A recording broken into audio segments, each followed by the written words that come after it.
I've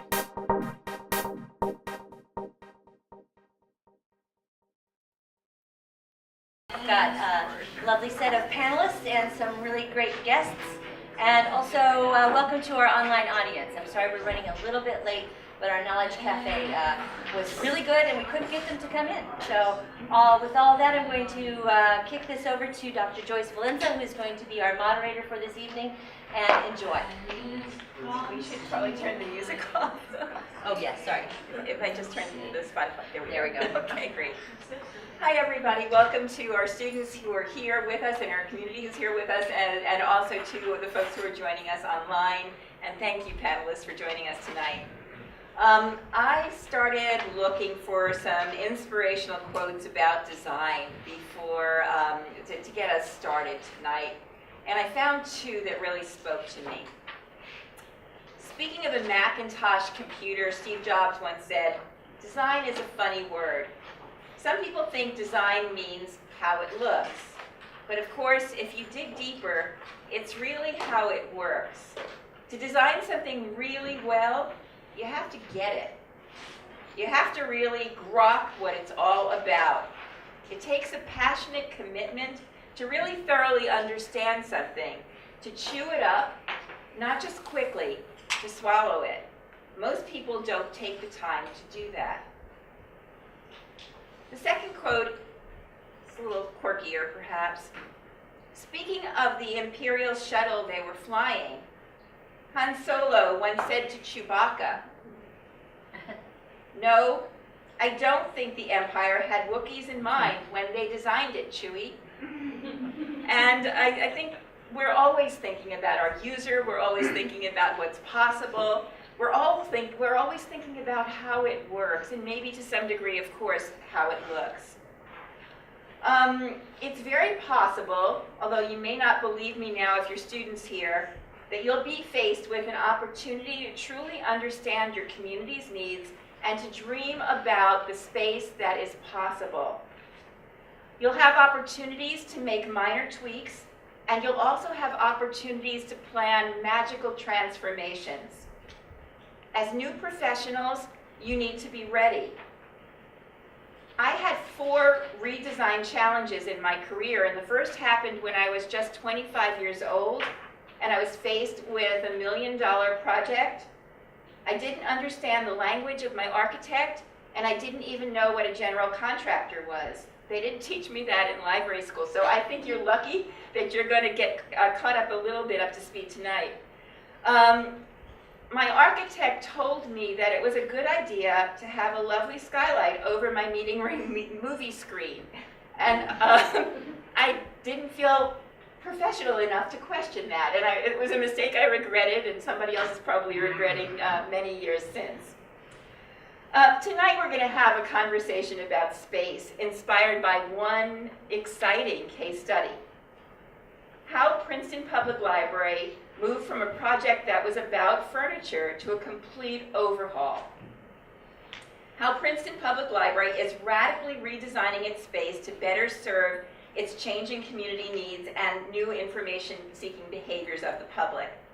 Tonight, our guests are going to discuss the intersection of design thinking, space planning, and information needs. And I am very excited about our panel.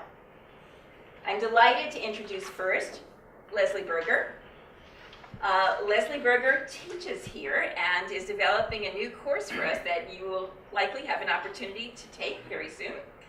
She's the founding partner of Library Development Solutions, a Princeton-based consulting firm founded in 1991. Until recently, she was the executive director of Princeton Public Library, where she helped plan, design, and secure the funding for a new library that opened in 2004. In the last 18 months, she left the effort for Princeton's To Reimagine project, including, she didn't leave it. She let it. Well, she did, but she also led it. The Princeton To Reimagine project, including design, funding, and eliciting community support. Leslie is also an adjunct faculty member here at Rutgers, where she teaches management and leadership in the LIS concentration. She has been president of the American Library Association from 2006 to 2007, where she sponsored a variety of initiatives focused on how libraries transform the communities they serve. She's also served as president of the New Jersey and Connecticut Library Associations, and she's always been a model for me and a mentor remotely, mostly, but a model. Erica Bess is one of our panelists, and she became the assistant director of Princeton Public Library in February 2015 after 4 years as head of adult services. In addition to overseeing all public service functions, she's the manager of internal operations for the 2 Reimagine renovation project. In 2013, Erica led the library's efforts to win the American Library Association's annual Library of the Future Award. Prior to joining Princeton Public Library, Erica was head of adult programming and the Lewis Parker Berry Fellow at Darien Library in Darien, Connecticut. She earned an MLIS from Rutgers in 2007. Yes. And we also have Janet Simon. And Janet is the development director at Princeton Public Library and the project manager for the library's $3 million 2 Reimagine renovation project.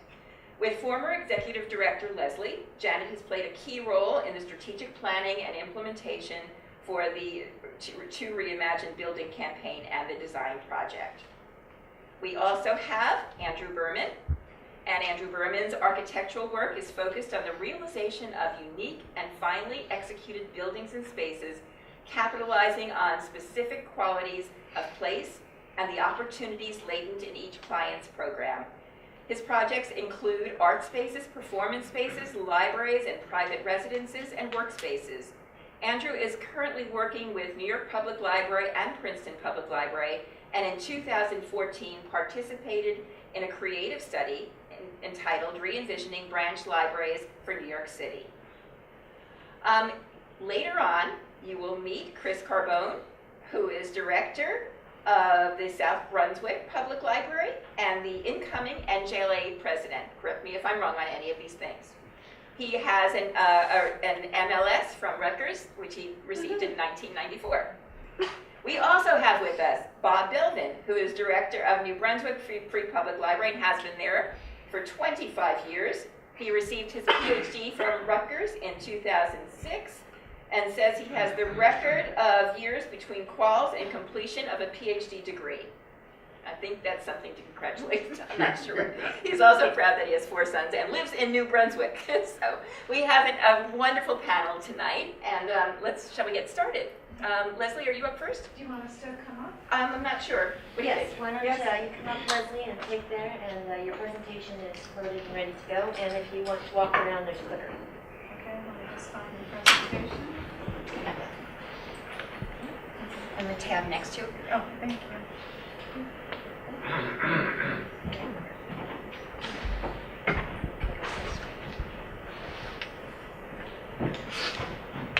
Okay, so our story this evening is about rethinking library space, and we're using the Princeton Public Library as an example.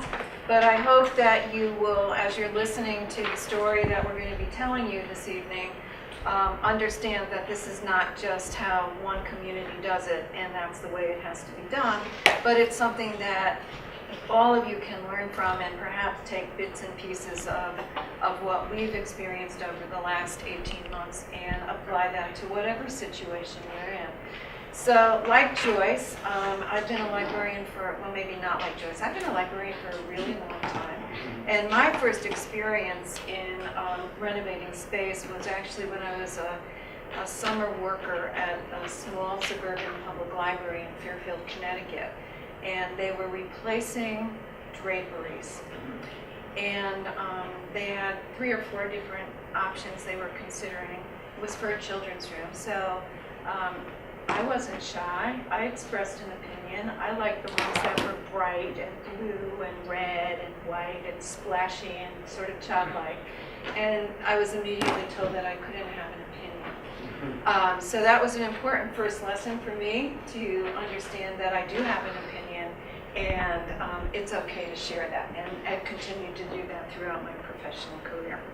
So I want to talk a little bit about the Princeton Public Library and set the context.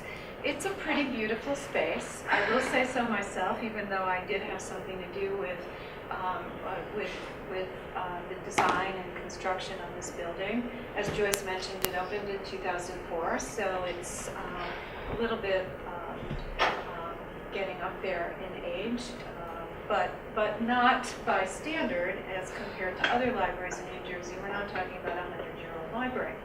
And one of the things that we did when we designed this library was that we designed the interior space with as much flexibility as possible.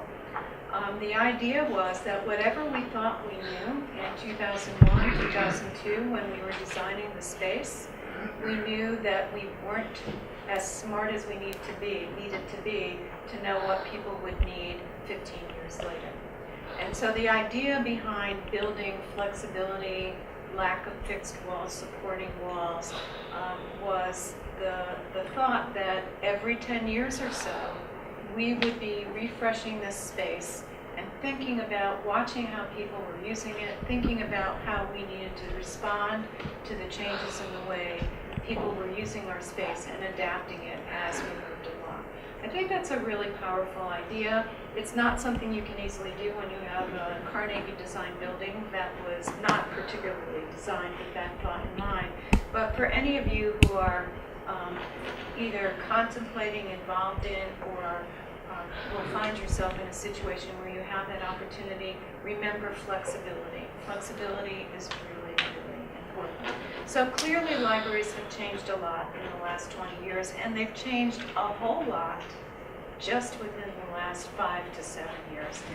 I think for all of us who are planning the Reimagine project for Princeton, the one thing that we were able to tell people that caught their attention immediately and helped them understand how dramatic that change had been was when we told them that iPhones had not been invented when we designed that library.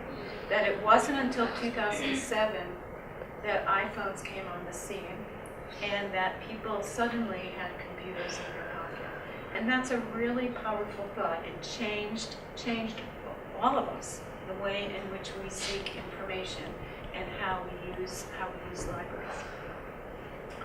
So our idea here, the idea of flexibility, the built-in bias towards wanting to change that space every 10 years, is the idea that good enough isn't just good enough. That if we say, oh yeah, it's fine, it'll last for 50 years, right? We have many libraries in this state and elsewhere that are celebrating 50 years in a building without a whole lot of changes, 100 years in a building without a whole lot of changes. That vocabulary for me doesn't exist. I'm always looking for ways to stretch, to explore new possibilities and think about what is the next step. What is our community telling us?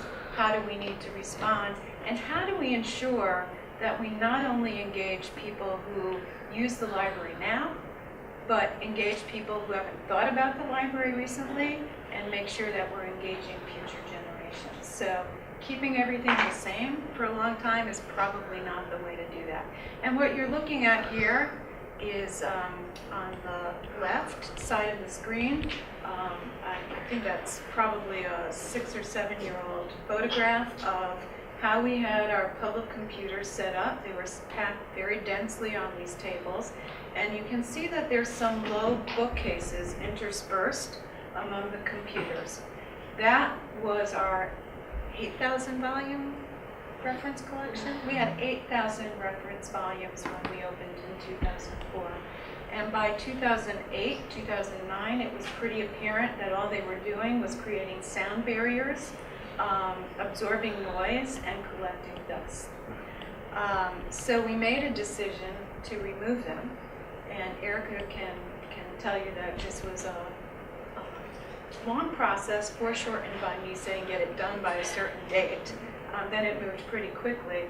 But we have about 125 reference titles left today. So from 8,000 to 125, quickly. And so all of those bookshelves went away, and that created the discussion about what to do with this newfound space, because how often do you find yourself with a lot of space on your hands and something you can do that's different?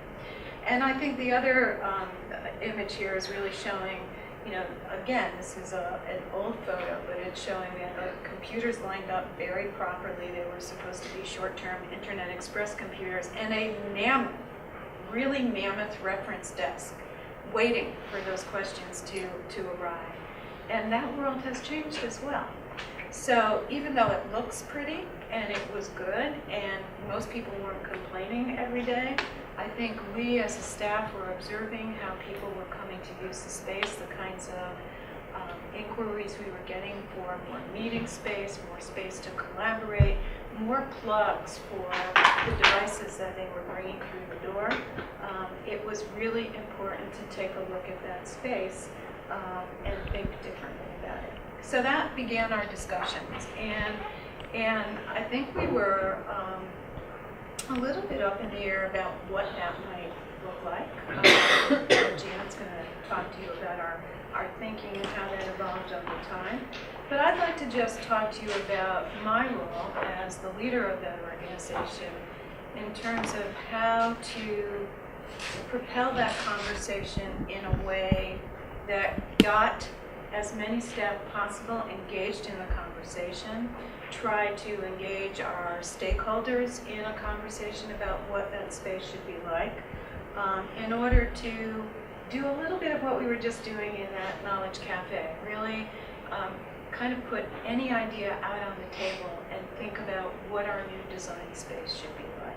So I think leadership, what I'd like to leave you with here is that leadership is required to set the plan in motion. Sometimes leadership takes the form of, Erica, could you please get rid of those books by August 31st? And that propels the plan to move forward in a faster way. It helps by making people feel that it's comfortable to express that even though the space is relatively new or works fairly well, that it's okay to think about change being possible, because it really is about the future as opposed to preserving what the past is. And my role being to engage all of the people who needed to be part of the conversation in order to build the support that we needed to help this project be successful. So I like to think that my job in all of this was to create the conditions for change and to kind of upset the equilibrium a little bit, if you will, so that the conversation could continue. So, Erica?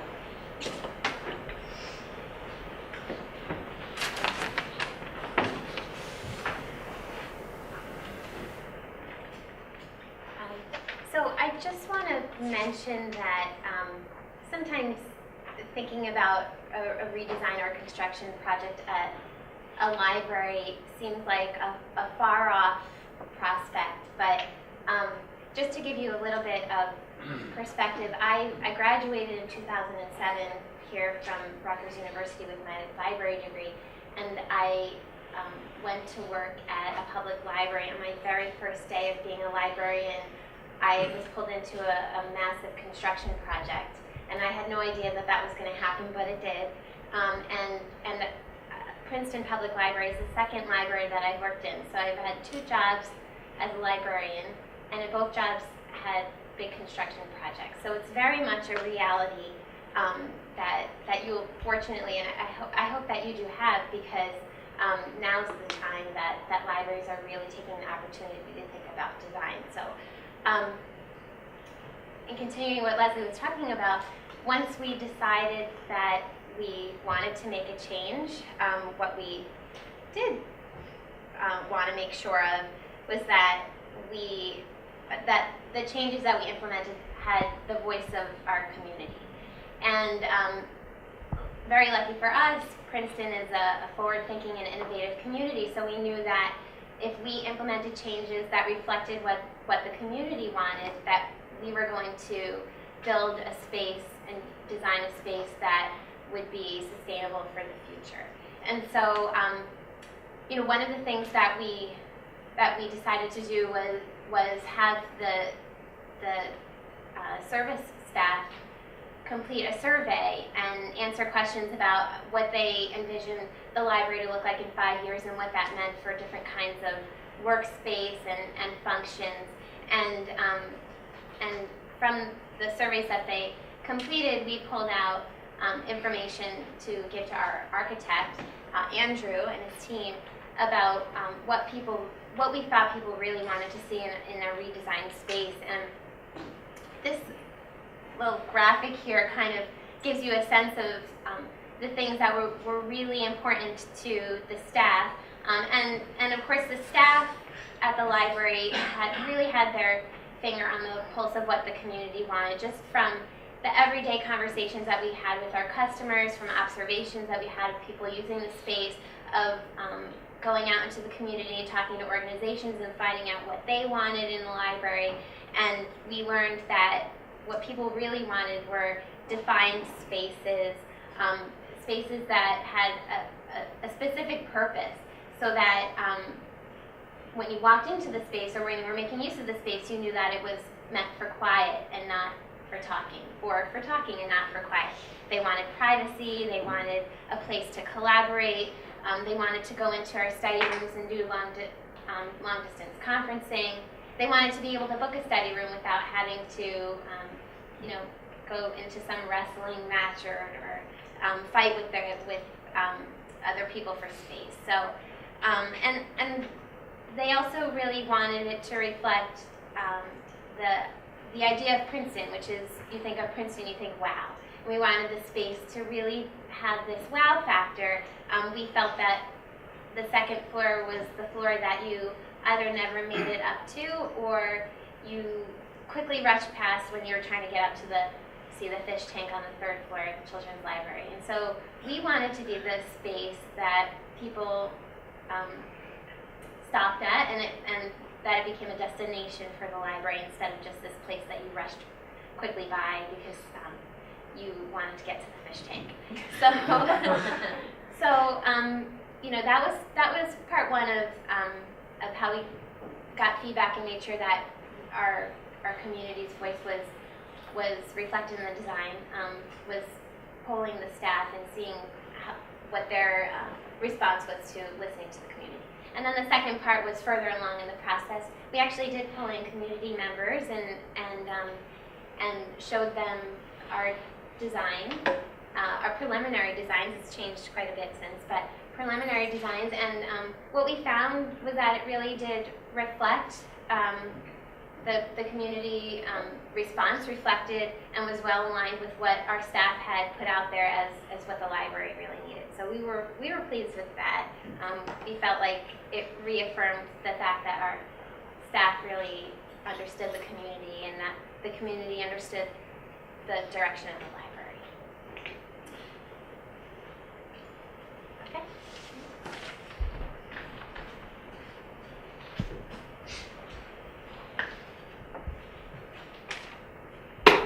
So how do you go from ideas to reality? And I'm going to roll back just a little bit, because before we got to the user groups and the feedback from the community and really working with the staff, we actually removed the books from the reference collection and said, boy, maybe we need some new furniture in this area.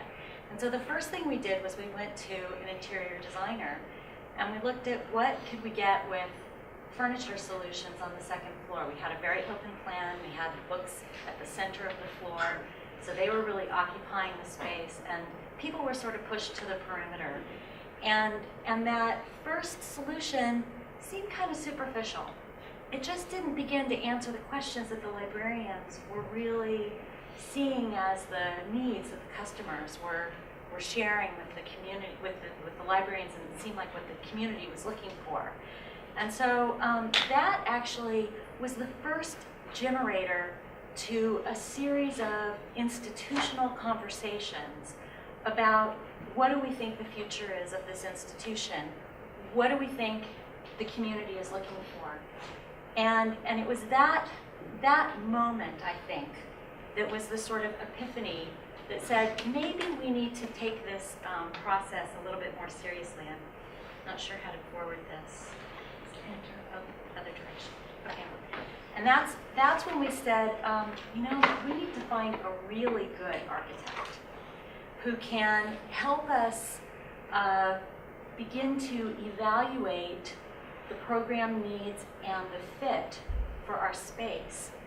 And what we found was that we now had enlarged the sort of number of people who could contribute and that we could listen to. And we could begin to test those solutions. And then those solutions were something we could then bring back to the community for the next step that Erica described, which was really engaging a broader circle and making sure that we were getting the right fit in terms of what they were looking for. And I'm going to let Andrew take it from there.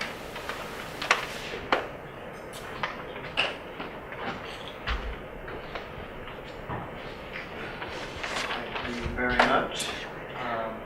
Can you hear me? Great.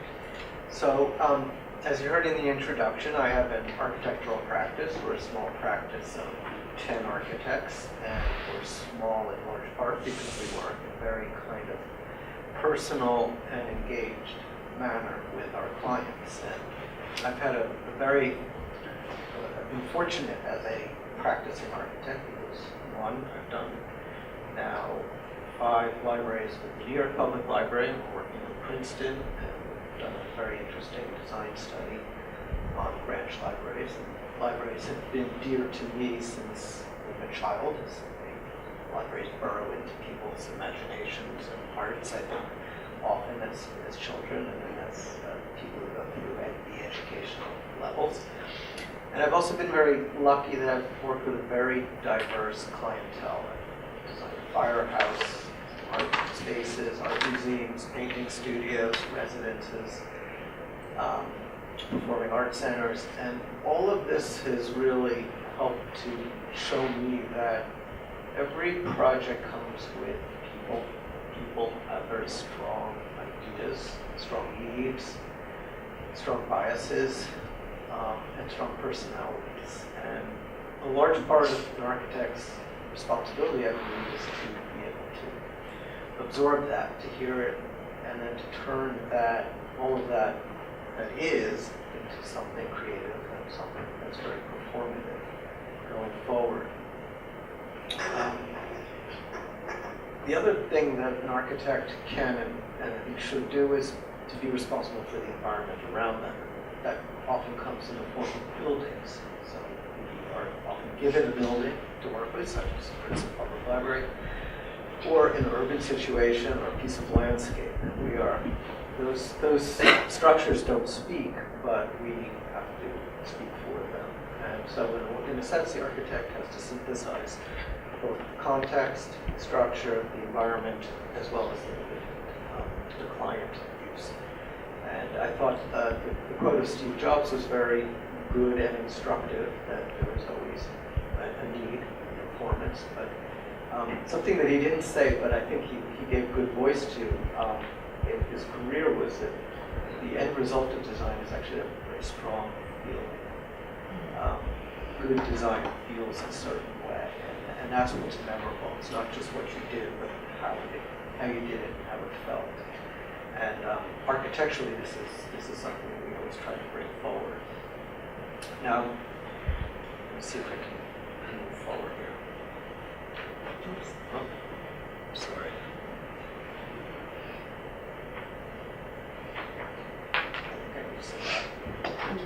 And assist. What do you want to do? Just to get to my slides. Your slides right here. Great. We'll go to the next one. Okay.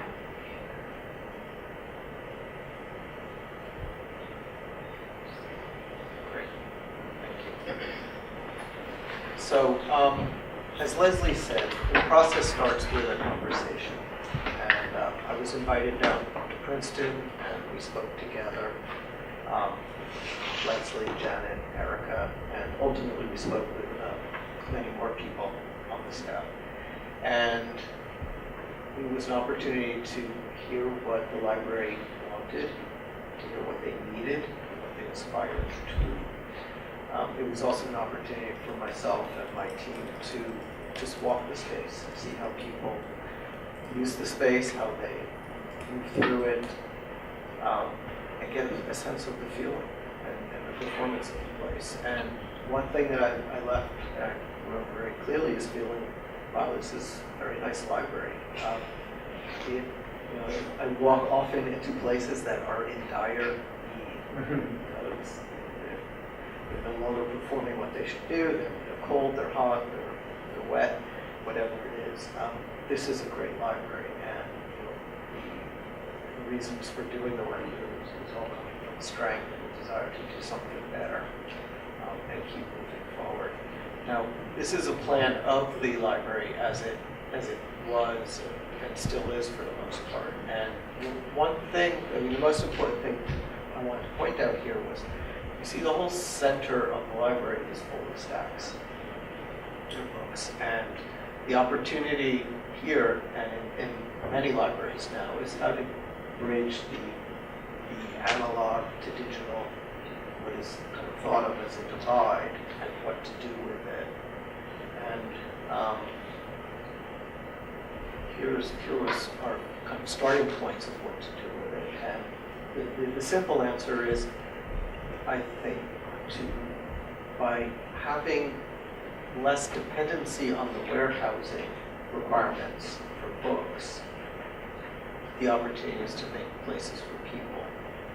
And then to get into the kind of finer thinking about, well, what do people need? What do people want?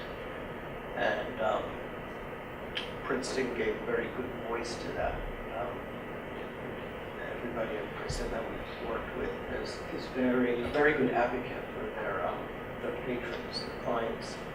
And we were told that people need, obviously, a place to read, a place to get information, a place to access the collection, computers, instruction space, a place to co-work.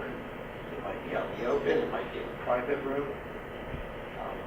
As libraries become more public and books become less guiding force of quiet reading, libraries become, of course, conversational and therefore louder. And now there's a need for a quiet reading space or quiet reading spaces. Whereas the library used to always be quiet. Everything about a library was quiet. So this slide just shows a number of initial ideas that we put out, brought down for everybody at Princeton to respond to. Different ways to configure space, different ways to create flow, different ways to create identity. And so they're all just different ideas. They're all embracing similar thoughts. They're all satisfying needs in a similar manner, but each one has its own potential.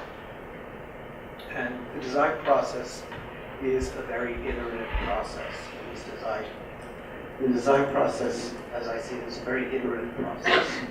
We start with an idea, we test it, we put out multiple ideas. I'm a big believer in showing clients many ideas. It's a way of giving clients a way to externalize their thinking.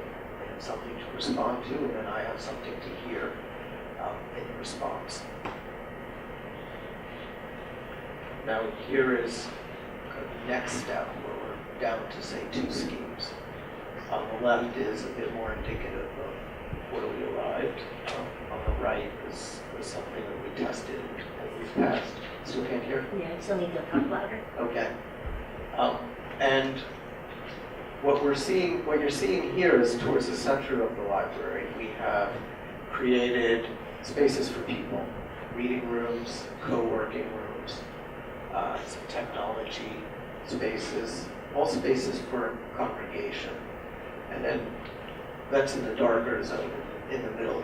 And around the perimeter, it's more kind of open, fluid space for people to come and go, to find their own seat, to maybe co-work together or find a private spot.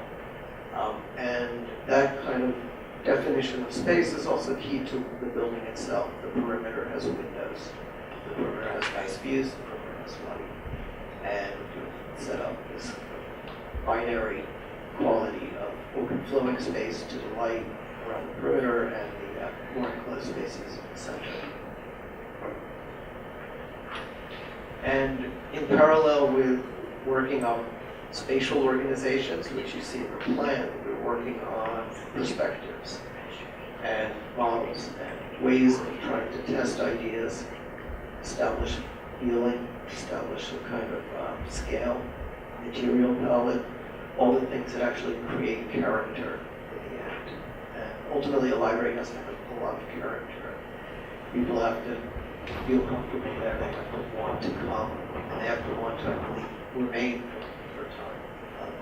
Not just transact, but hopefully come and kind of see it as a second home. These were all initial studies.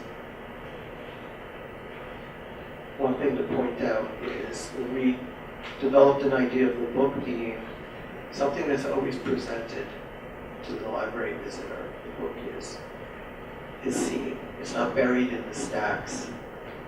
It doesn't have to be discovered. It's there. It's very apparent.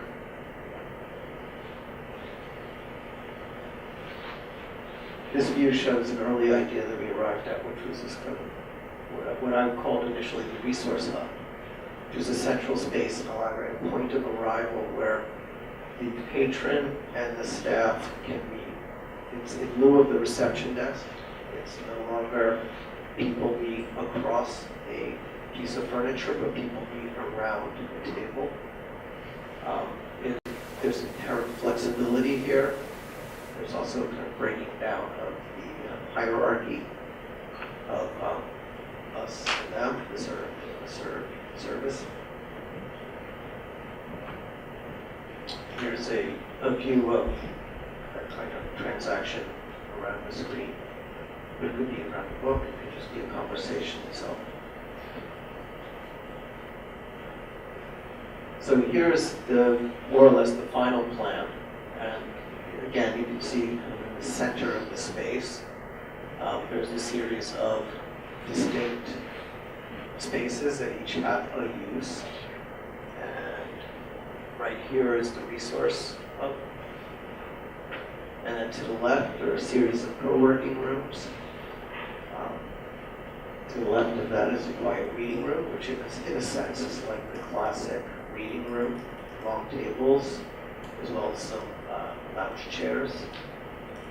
And then around the perimeter, you see the much more furnished and loose and flexible type of space. And on the right of the plan are a suite of spaces. One is for technology seminars, and the other is the technology itself, computer tables. And those are separated by a glass wall, so there's always this ability to look in and see construction, see what's going on. And to that point, I would like to say something about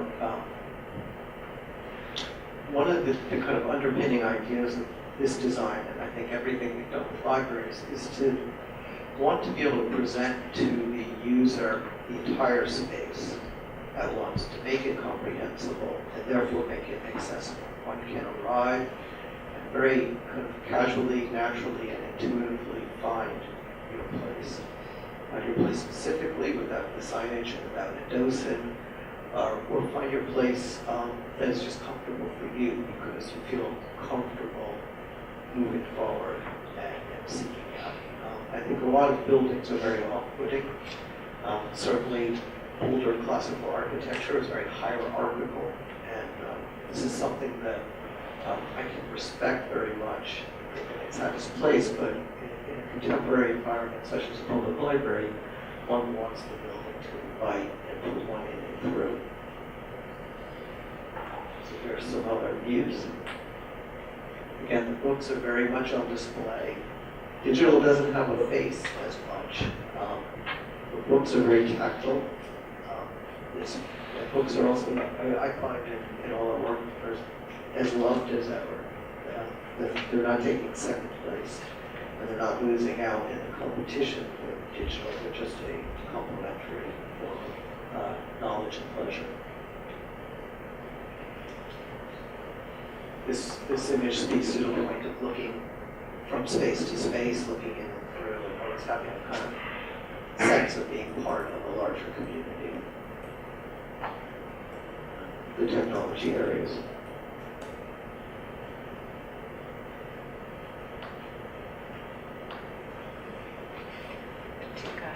wanted to quickly now go to just showing very briefly two build projects, because I think it's very helpful to see kind of connection between process and actual construction and completion. So this is a library we did in Staten Island, the New York Public Library. And Stapleton? this is Stapleton, yes. And so on the right is a Carnegie Library that was designed by Carrera Hastings, which was the firm that did the main public library, the Marble Palace on 52nd Street. And for this commission, they did a one-room, modest, neoclassical Italianate building with what was rural Staten Island. And roughly 100 years after it was designed, we were hired to do the first bit of work on it, other than what the facilities team had done over that 100 years. And when we got there, we found that fortunately the building was intact, it still had its character. It was a bit dilapidated, the windows were only about 50% open, were dropped fluorescent lights, but it was there. It was something to really work with. And then we quadrupled the actual library by adding on an addition. And the first driving need for this, of course, was space. And I think the second driving need was to create a handicapped accessible and then just very publicly accessible structure. And this was the original frontal neoclassical building, arrived at through a flight of formal stairs, was very resistant to that accessibility. So there were a lot of different needs that we satisfied here, but we set out first and foremost to make a very public and accessible building that worked well with Stapleton, with the original Stapleton branch library, that respected it through scale and through experience, but did not seek to either play second fiddle to it or emulate it in any kind of stylistic manner. And to my point of accessibility and understanding who you are, this is a view from the outside in. And one of the issues of this neighborhood, very, very different from Princeton, is a very underserved neighborhood. And the library is as well used as it is. I believe it and all public, well, there are many other public facilities out there, but it's, not all people know that it's really there for them. They feel that it's there for somebody else. And that there are boundaries to access. I spoke to people who didn't realize the library cards were free. So there's just big emotional and psychological barriers to access, and this project tried to address those head on. And then within the library, what is a relatively small building, we wanted to make something that was felt to be grand and yet also experienced as intimate. The New York Public Library has very strict guidelines about security, and so openness and transparency are part of a strategy to deal with security issues, deal with flow, and deal with limited staffing constraints. But all of that said, when you're dealing with in a defensive manner, one of the things architecture can do is address these things without any of that ever becoming apparent, and turn these kinds of problems into opportunities that can be transcended through an experience of the place. And this is a view of the restored Carnegie. We decided that the Carnegie was perfect for the kids. As a one-room space, it is a kind of temple. It's grand for the children once it's not cluttered with the needs of an entire neighborhood.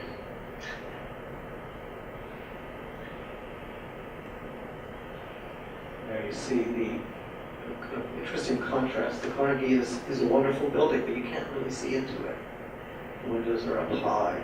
The sill of the windows are up high. You would get up to it through a flight of stairs. It is a bit off-putting. It is a bit of a temple.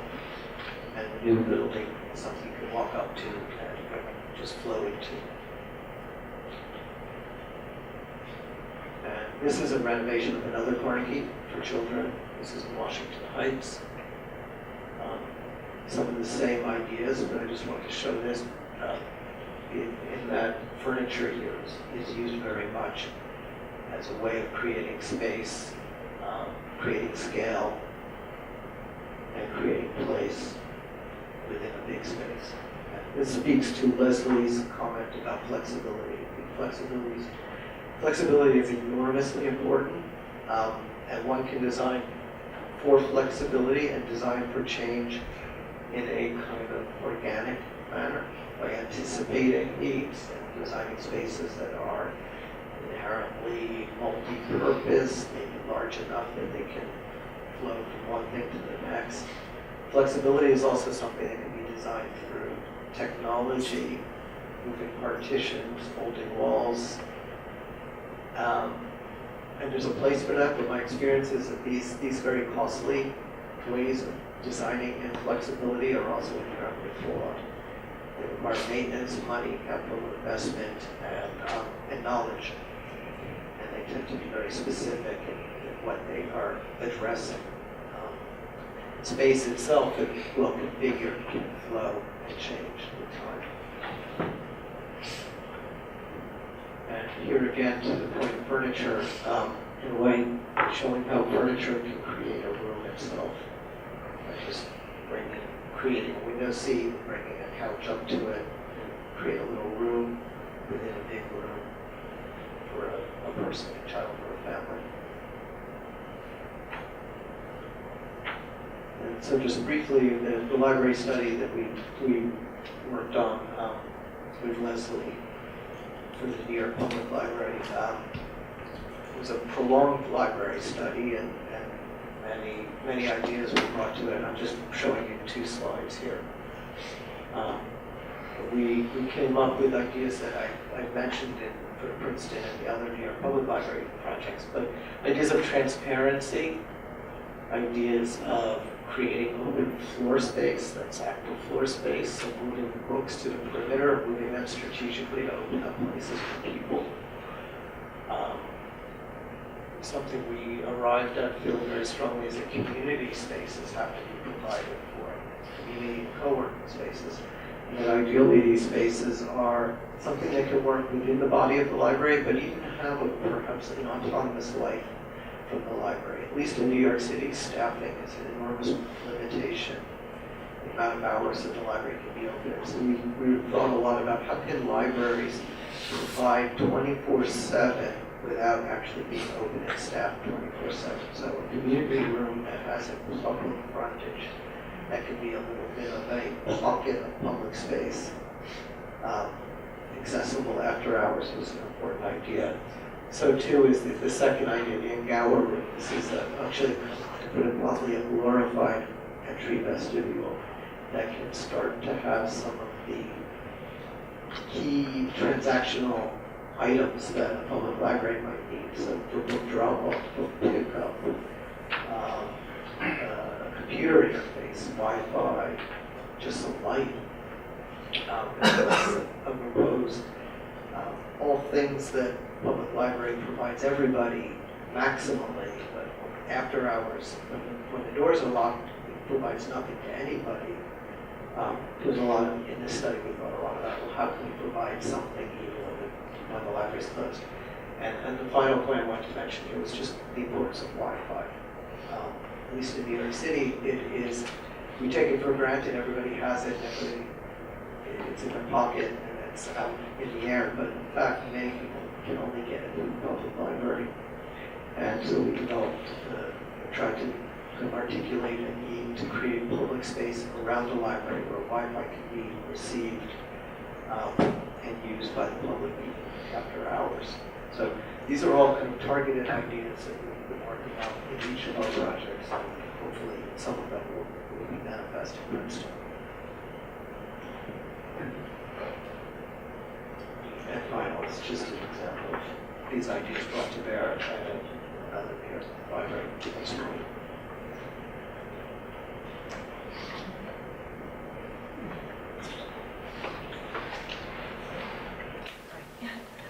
Okay, we're gonna, in a few minutes, we're gonna bring Bob and Chris up. I was just curious about, Andrew, what kind of feedback are you getting from patrons and users in the newly opened branches and spaces?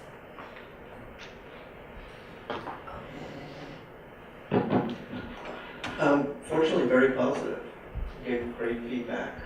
We get great feedback from the public. I've made a point to visit the libraries as much as I can, and just to see that a lot of learning as an architect is just to observe how things are used. We develop in our head and then with our heart, and then we kind of have expectations, and nothing is more valuable than just seeing how that really pans out. Well, we're not there to tell people what to do.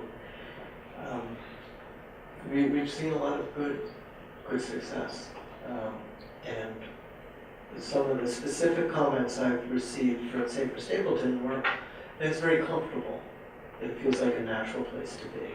There was a lot of fear in the neighborhood that what we were doing was too modern. It was going to be cold. It was not going to respect the Carnegie. And there was real local opposition to this, and so we had to address in words. But the building actually, I think, has completely disarmed that those reservations. I think there's something else that's kind of important about the Princeton project as well, and along with the work that Andrew's presented that he's already completed, and that is we've kind of flipped the idea here, right?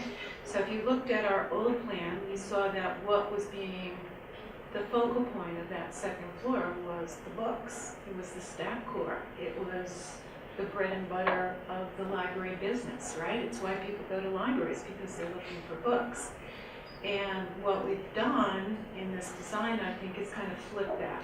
So we didn't throw all the books away. They're still there, but they will line the perimeter.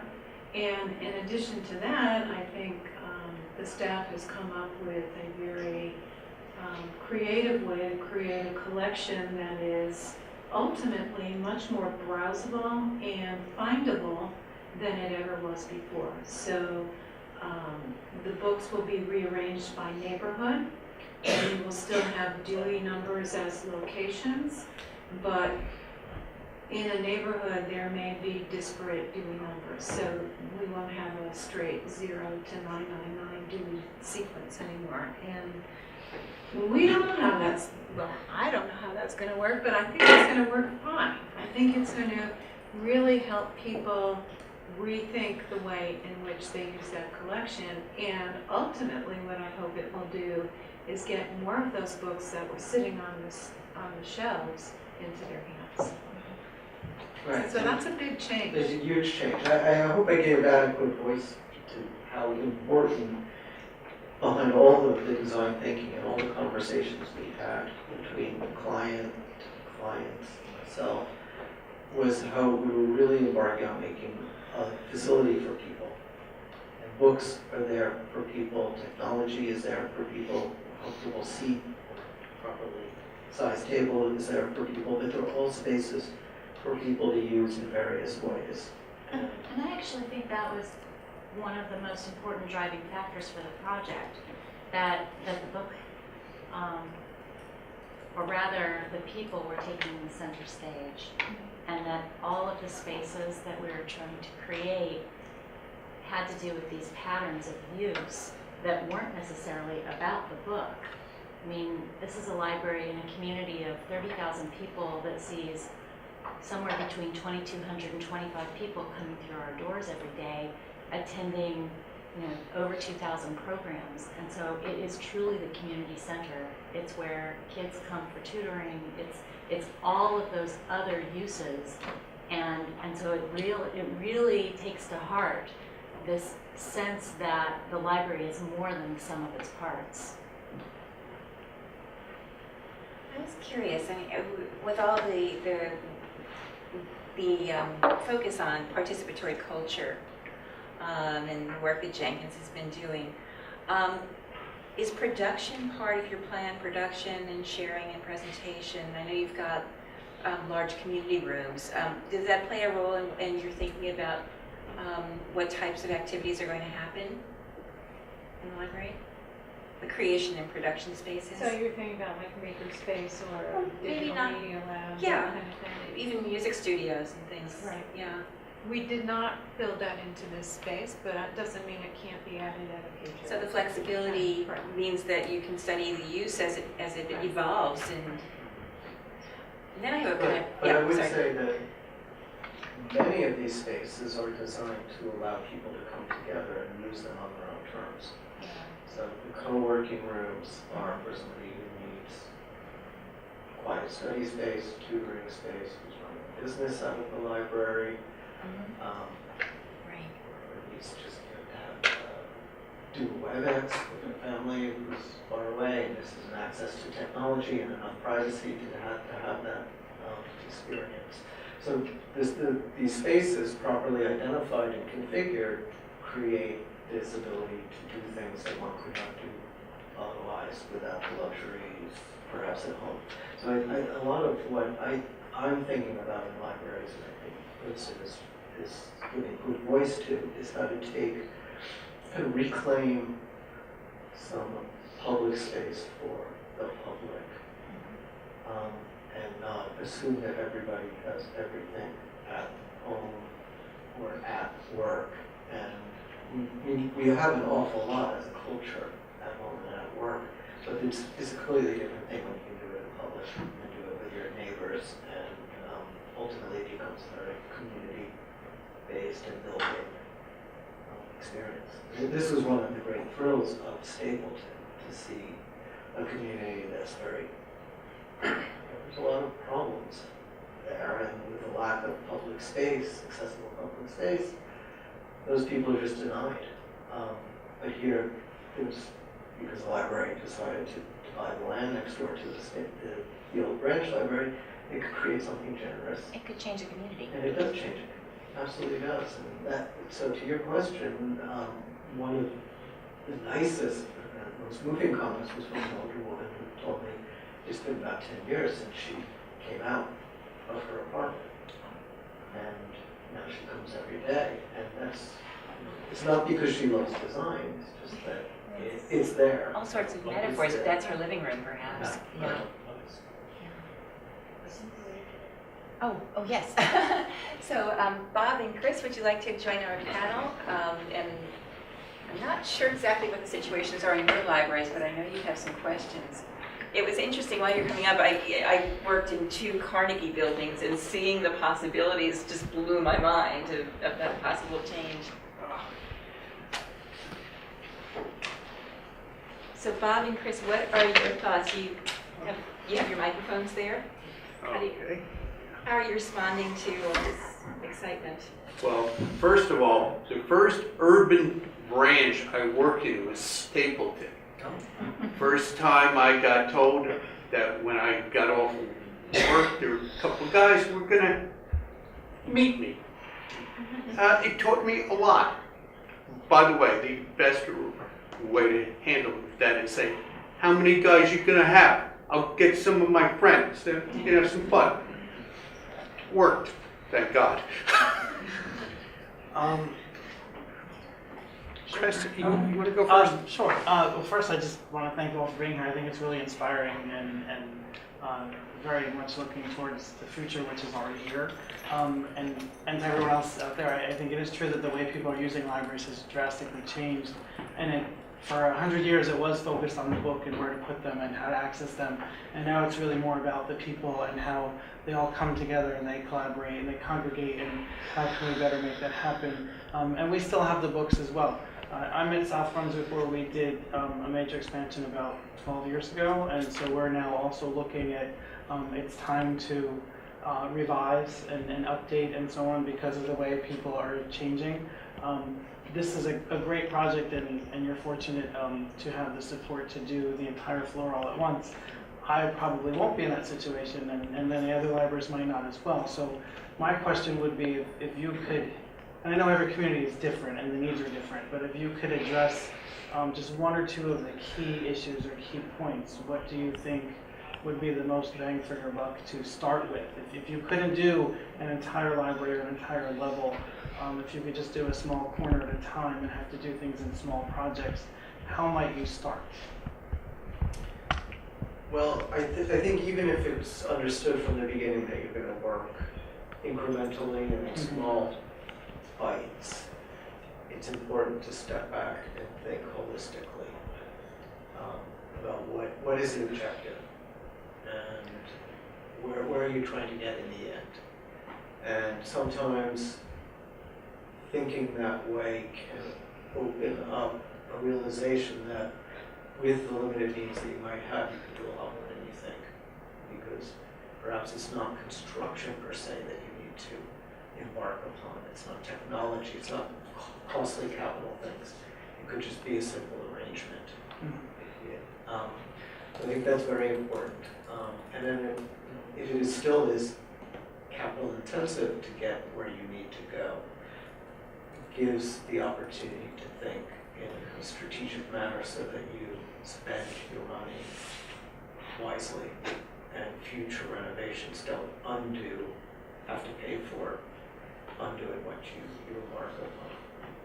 But I tend to feel that an enormous amount of constructive work can happen if you just are realistic about what you're undertaking. Something I've almost forgotten about was in my first New York City job, I worked on about 48 or 50 public school library renovations that were funded by the Robin Hood Foundation. And the terms of this were you could go in with 4 colors of paint, we could move around the furniture, and we had about 300 square feet of carpeting to work with. And it was an amazing exercise. Very limited means. It often involved one visit for me to survey, one visit for me to present the idea, and a couple visits to see the paint go up and bookcases get rearranged, most of which I was doing myself.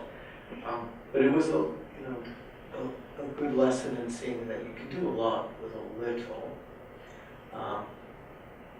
and you just have to kind of target what your needs are. I think being very realistic is very critical. I think also don't take a shortcut at the beginning. The feasibility phase, where you really vet what the problems are and what the potential solutions are, that opportunity to engage more people and to come up with a solution that can inspire others to get on board means that you have a greater opportunity to fundraise for your project, and that's an important phase when you do a public project. So, if you're willing to think big, I think you can carry others along with you. Thank you. One thing that I've noticed over the years is the fact that in any community, you have part of the community that can articulate their desires, their needs, their concerns. And then you have many other people who either don't know the words, don't feel that it's their place, or simply don't have the exposure to the alternatives to put forth what they need. How do you handle that? Well, part of what an architect does is draw out, or what an architect can do is draw out of the client base, the community, what it is that's needed. And sometimes it comes in well-articulated words and conversations. Sometimes it comes through observation. You just can see it. So there's a lot of empathy required on the part of the designer. I think for myself, I feel always that there's a lot of need to wait to design. do the listening, do the learning, do the feeling, and then start to take that and put it into design, not rush forward with a solution. Because once that is there, everything's about the solution, and it starts to perhaps box out the conversation. But architecture can be, to the point about it being iterative, is also very conversational. And especially when we're working with a family or within an organization or a neighborhood, it comes out of discussion. Yeah.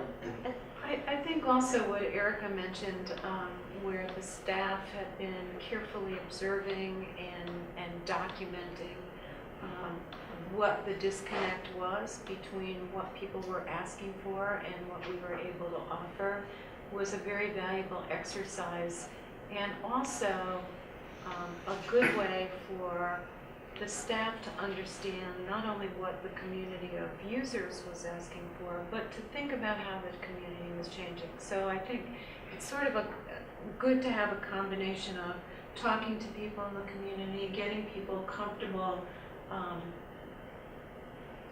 saying what they want, but also trusting our instincts and knowledge about what those changes are in the community and what the proper responses are as being a good way to inform design. Right?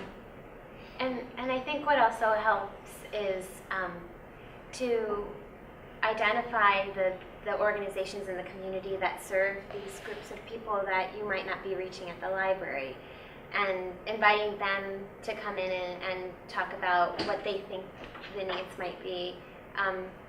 We held 4 focus groups along the as part of the process, and invited. We identified, in addition to individuals and stakeholders,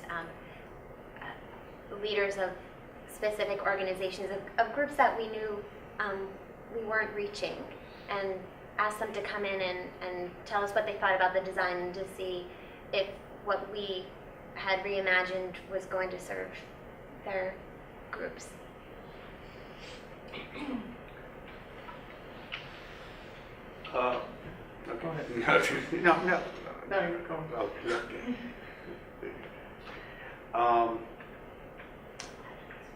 Now, one of the things that for a library with my kind of budget that becomes important is we have to steal. We have to take other people's ideas. As much as I would love to hire an excellent architect, an excellent consultant, that ain't gonna happen. Just not possible. How would you suggest finding other places that we could steal from, that have great ideas? That, for example, there are about 4 things here you will never get paid for, but don't be surprised if they're not at my library in a couple of years.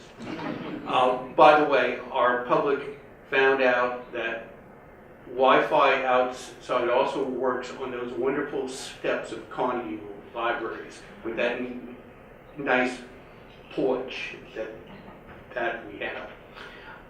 So, how do you pick out the places to steal from? Well, architects are thieves. So are librarians. So what do? I'm constantly looking. I'm traveling, trying to visit places that I know of, or somehow create a serendipitous discovery. And that happens, for me, it happens very much through books, as well as through actual experience of going to see places. So yeah, librarians do this. Absolutely. We all hopefully do this.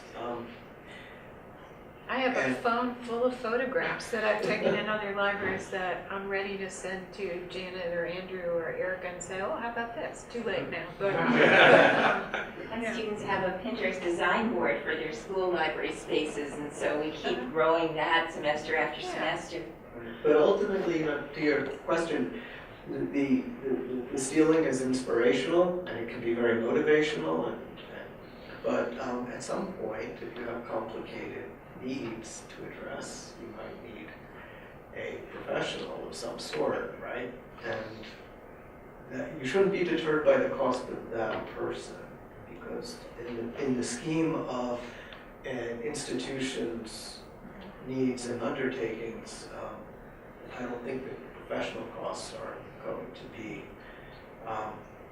what is prohibitive. There might be capital costs, but when you start a project, you I think can declare the terms. We need to come in and start thinking, see what we can do with what we have, decide if what we have is that enough?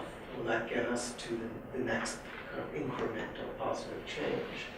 And a good professional team can work on those terms with an institution.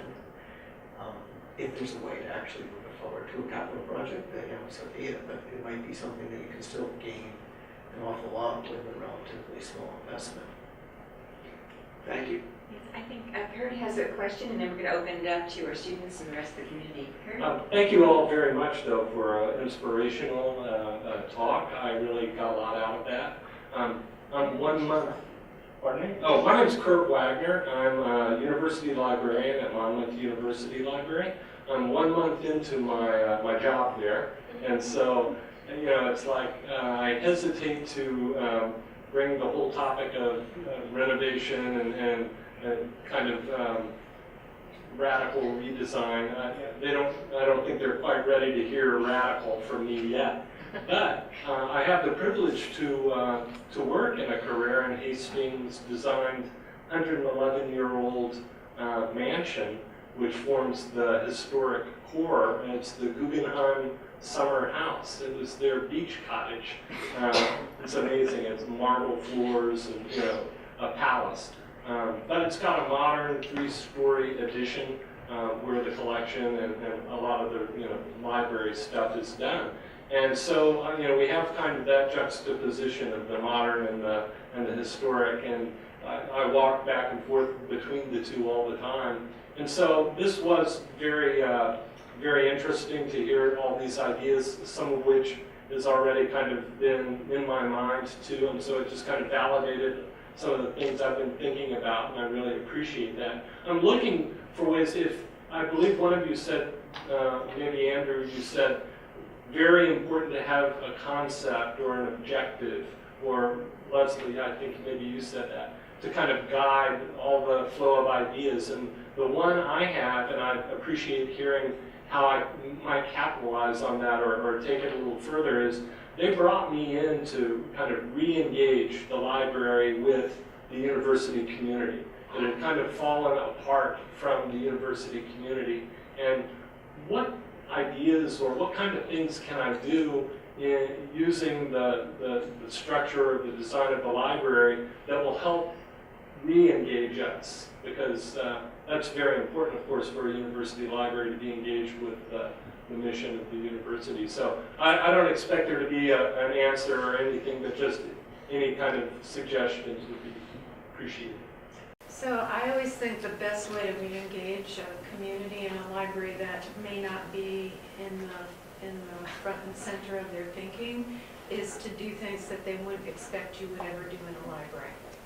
So, and I'm trying to remember exactly your space, and I do remember that kind of marble palace. But, but what could you do in there that would engage them in perhaps creating community or working together in ways that they would have never imagined be possible in that space?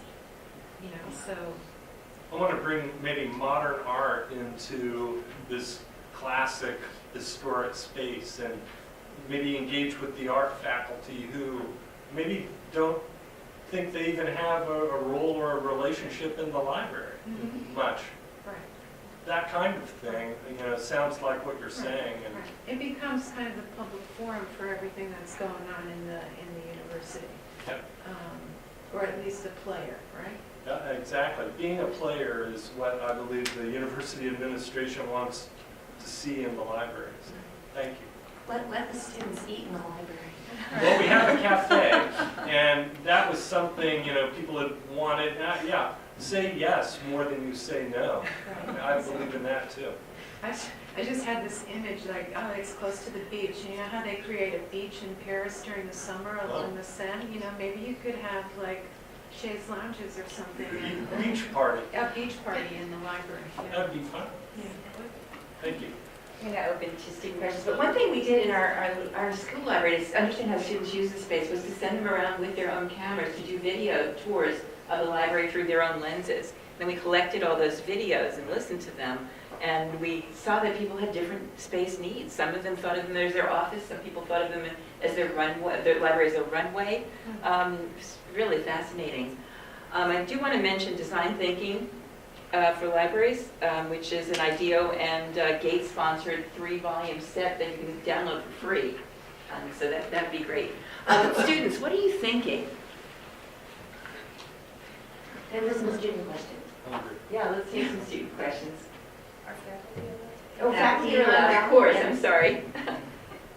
Dana? They say, build it and they shall come, which is often used as a metaphor, but in this case, you were literally building something.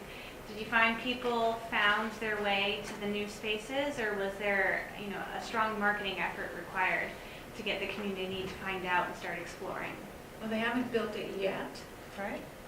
But that was certainly the case when the Princeton Public Library opened in 2004. So, first day open, thousands of people, and that never has subsided. I mean, it's just continued. So, I suspect that what will happen with this newly reimagined space is that it will continue to attract, and it will attract some people who may have found alternative spaces to work because they couldn't be accommodated.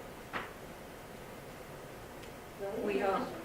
And I think also in talking about the service model that we're going to have on the new second floor, we definitely do have to do some thinking about how we're going to staff the floor. It's going to look different. It's going to have different sight lines.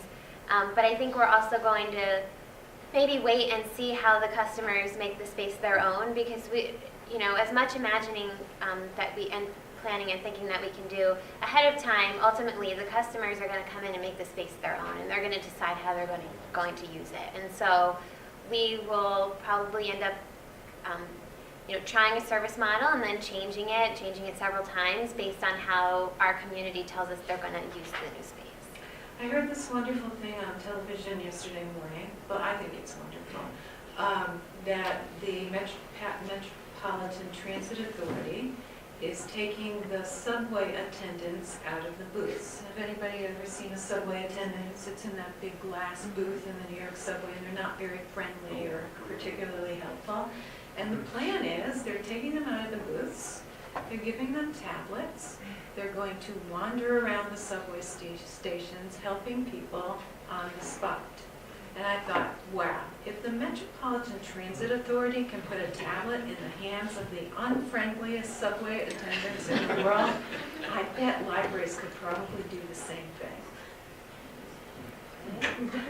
All right, so I have full disclosure here. I practically live at the Princeton Public Library, and I actually did live in a public library for 1.5 years collecting data for my dissertation. My study was about how design affects behavior, and in particular, how the values of the system, the information environment, or the information providers, or the librarians, play out in the design of the space, and how the space and the values and priorities of the users, and how, in terms of how they use that space. What I discovered was there were many conflicting values. And after sitting, and I'm not going to, you can read my dissertation in how it worked. And this was in the dark ages, before the iPhone or anything. It was before Princeton Public reinvented itself in the 80s or 90s, whenever that was. I guess it was 90s. One of the things that really interests me, actually two, is how do you manage conflicting priorities? So as I sit in Princeton Public, there's the guy screaming on his cell phone. There's the mother and her son working, on a homework project. And then there might be people there trying to do, quiet study kind of work. And the design of the furniture and the space ultimately impacts how these priorities conflict. And I always felt that it was like tables or space or something, and yet the same type of arrangements keep emerging. So I'm just kind of curious if you guys thought about that. Yeah, a lot. So one of the frequent things which would happen when we removed all those reference books from the space where they had previously lived, two things happened. One is people who were using that space regularly for public computing thought, wow, I now have a lot more room. And the other people who were looking at that space for quiet study said, wow, now I have a quiet study space. But they didn't actually talk to each other about that.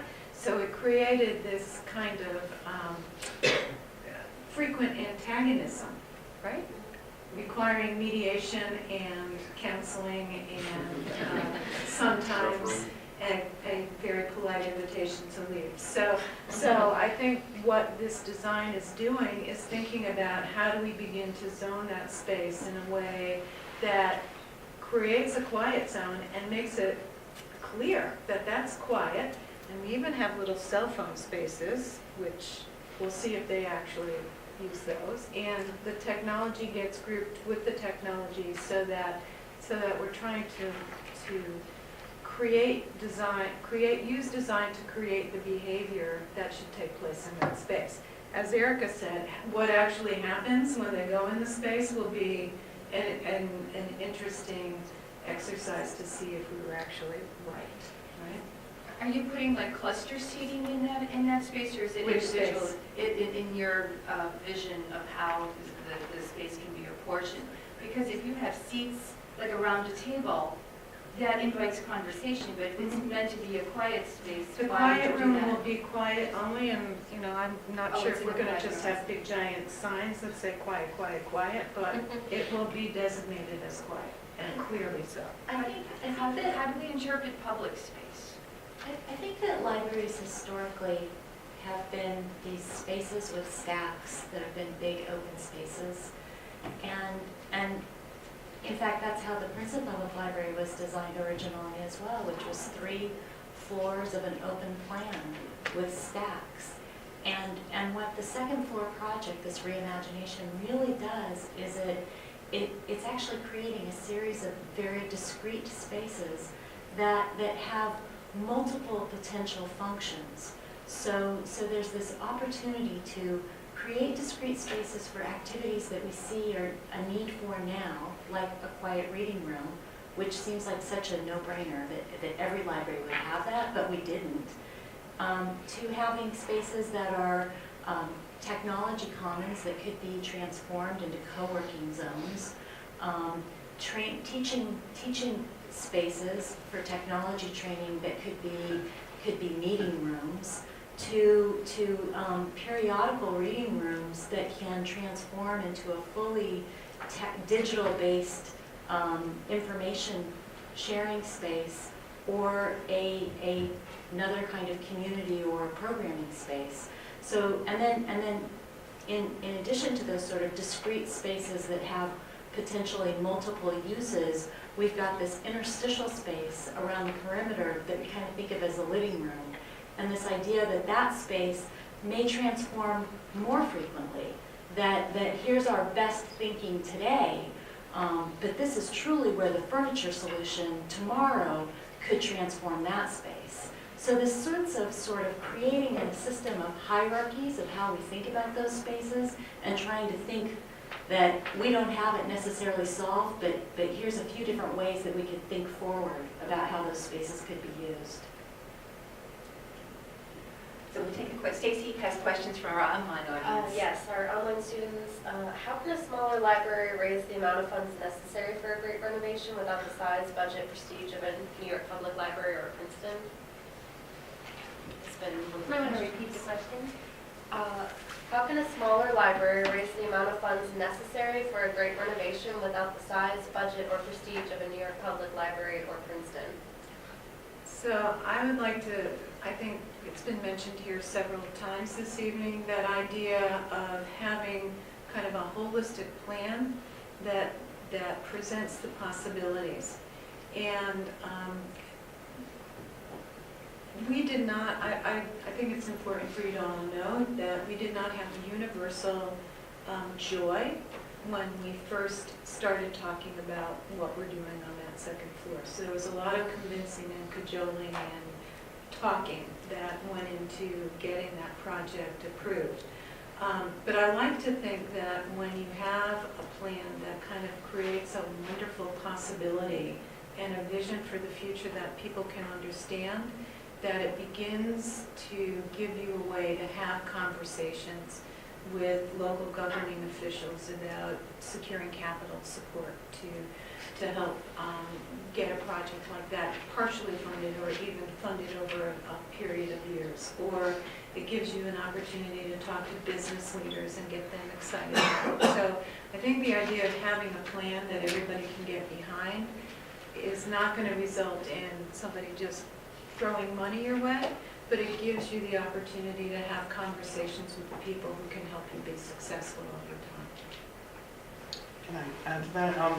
Just on behalf of the New Jersey Library Association, almost 20 years ago, the state had a construction bond program for libraries where there were state funds available at a matching level to provide construction money for libraries throughout the state, and that funded 68 construction projects around New Jersey, my library being one of them. Right now, we're working to try and do that again. We've gotten to the point where a bill has been introduced in the legislature of New Jersey. It's the New Jersey Library Construction Bond Act. It was introduced in the last session and has been reintroduced last month in this new session. So we don't know exactly where it will go, but we're really working to get support for that. As the bill is right now, it would provide $125 million in one-to-one matching funds, which would result in at least $250 million worth of construction. And we know from the past that usually, the libraries, it's used as an enticement. If that money could be available, then that is a better way to go to your local council, your government, or even fundraising and say, we have X amount that we could get, and it will help you to get the rest. So we can't guarantee or promise this, but it's something that we are working towards. And we hope that everyone in the library community will help and support when the time comes. But that would be huge in helping many libraries throughout the state to do many needed projects and to simply modernize. And I think since we did major changes in a very different way, do something, get something done, because municipal officials are much more likely to give winners money than losers. So pick something small enough that you can actually do it, and then when you go back to them and say, look, we have to do this big thing, they're much more likely to go, yeah, no, you guys know what you're doing. And, keep in mind that the design can identify needs up front, but it can also set goals and be used, to Leslie's point, as a way of connecting with the constituents, the funders, the powers that might be available in the community to make something real. And a certain design engagement up front done properly that shows realistic goals and opportunities can become a vehicle for fundraising at both private and at the public level. I think it starts though with, are you providing services that are at the heart of the community? And does the community value you? Because, I think about some of the sort of signature programs that the Princeton Public Library does, like the Children's Book Festival or the Princeton Environmental Film Festival. These are events, for example, with the Children's Book Festival, a single-day event that brings over 4,000 people into a plaza in front of our library. When you become a part of the heart of that community, they support you. And so it works both ways. Powerful message, thank you. We have one more question, and then we're going to go to Dr. Todd. Anybody from the audience? We have more online questions if no one else All right, let's take one online. Thanks, Stacy. How often should libraries consider redesigning themselves in order to stay relevant? Was adaptability a factor you considered in your plans? Yes, often. I have it fixed in my head that it should be every 10 years. I don't know if that's the right number, but I think it's continuous. I mean, it's almost every day, right? So big redesign like this comes, so that was 10, 12 years after we opened our doors in 2004. But I think we were constantly tweaking in the intervening 12 years, spaces all over. So it's something you need to be paying attention to all the time. Dr. Todd. Dr. Todd is chair of our department. Good evening, everyone. I hope you've really enjoyed that, our master's students and also our online students. I just want to acknowledge your presence amongst our community as well. But I do want to thank each of you, Leslie, Andrew, Janet, Erica, Bob and Chris. I know our students value and really privileged that you're here. We're just honoured that you've given up your time to share your wisdom and your experience to us. So on behalf of our students and indeed our LIS faculty, I'm just really, really grateful for what you've given to us tonight. There are just several things that I want to say in closing that have really stood out for me. And it was a comment that I think you made, Leslie, that I think is so rich philosophically, and you live it in the day-by-day experience of the Princeton Public Library. People are not pushed to the perimeter. And I think that has come through as a very, very important message. Words about community, words about engagement. The challenge that Bob presented, how do you give voice to the voiceless in your community? And I just found the contributions that each of you have made really inspirational, because you have made people the heart of the information and knowledge commons that you're constructing. And I want to thank you very much for that. Who of you of our students have been to the Princeton Public Library? It's fantastic, isn't it? Inevitably, when I'm down in Princeton, it is a port of call, it is a kind of homecoming. But when I walk into the Princeton Public Library, there is something in that library, and I'm so glad none of you mentioned it this evening.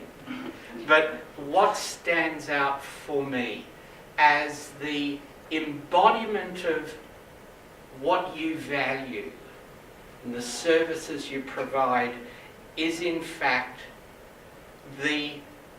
and please forgive me if I pronounce the name wrong, the Ik Jung Kang mural. In the Princeton Public Library, as you go in from the entrance, there is a mural that is made up of 3,700 3-inch by 3-inch tiles. They're created by the artist, and they include objects that have been donated by the community and have been embedded in this wonderful, wonderful mural. And I think that to me is just such a powerful and creative embodiment of what community is. Because as I listen to you, and as we think about how we contribute to making space, the kind of interesting dichotomy that came through in your presentation was, is it yours? Is it mine? Is it ours? And it's everything. And I just think of that mural. I almost wished I'd lived in Princeton and gave something to it, because it is such, it's such a powerful symbol of, yes, this is our library, and more importantly, because individuals are not on the periphery, it's mine. And I love that personalised ownership.